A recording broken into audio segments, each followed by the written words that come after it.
യവനസുന്ദരി എന്നൊക്കെ ഞാനിതുവരെ കേട്ടിട്ടേ ഉള്ളൂ. ഇപ്പതാ എന്റെ കൺമുമ്പിൽ വന്ന് നിൽക്കുന്നു. സത്യം പറയട്ടെ, ഈ ലോകം മുഴുവൻ കറങ്ങിയിട്ടുള്ളവനാണ് ഞാൻ. പക്ഷേ നിന്നെപ്പോലൊരു സുന്ദരിയെ ഞാൻ എന്റെ ജീവിതത്തിൽ ആദ്യമായിട്ട് കാണുക. എന്നെ അത്രയ്ക്ക് ഇഷ്ടായോ? ഇഷ്ടമായൊന്നു ഒരുപാട് ഒരുപാട്. മഹേന്ദ്രൻ പെട്ടെന്ന് അങ്ങനെ എല്ലാവരും ഇഷ്ടപ്പെടുന്ന കൂട്ടത്തിലല്ല.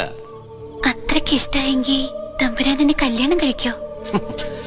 വേണ്ടി വന്നാൽ ഇതുപോലൊരു സുന്ദരി പെണ്ണിനെ ഞാൻ കല്യാണം കഴിച്ചെന്നും ഇരിക്കും. എന്താ ചിരിച്ചത്? വിശ്വാസം വരുന്നില്ലേ? അതല്ല, തമ്പുരാൻ എന്നെ കല്യാണം കഴിച്ച നമുക്ക് ആദ്യം ജനിക്കുന്ന കുഞ്ഞിന്റെ നക്ഷത്രം കാർത്തികയാണെങ്കിലോ?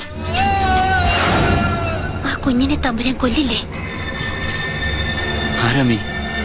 നിനക്കറിയണോ അല്ലേ?